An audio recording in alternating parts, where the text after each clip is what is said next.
Hello guys, magandang araw, magandang buhay kahit saan mang lupalop ng mundo. Magandang araw dyan.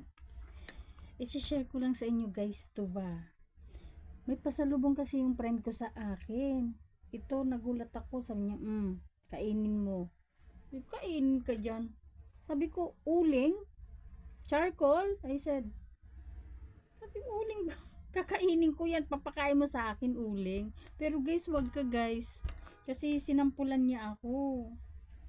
Ano pala siya, guys? Ano tawag to? Water chestnut daw pala to siya, sa English water chestnut. Ganito yung pagkaluto.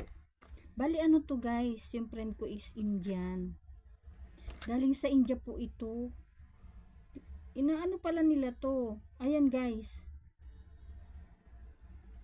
Ayan. Ganyan. Nagulat ako nung pag ganyan niya. Ano siya? Para siyang water chestnut nga.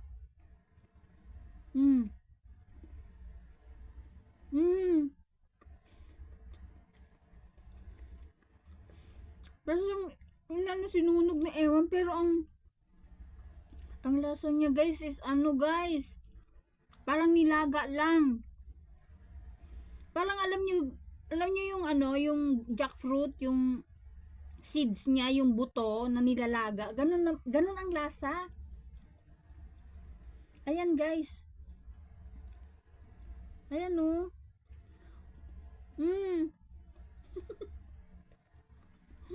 Ganito pala siya.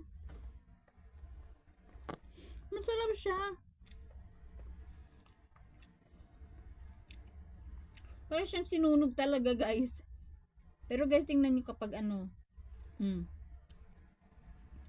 Ayan. Water chestnut. Galing India. Parang siyang nilaga lang. Ang lasa niya parang nilagang ano, buto ng langka. Seed of jackfruit. Same like this. Yun lang guys. Ayun lang ako nakatikim nito. Promise. Grabe oh. Kala mo uling. Yun lang guys. Thank you.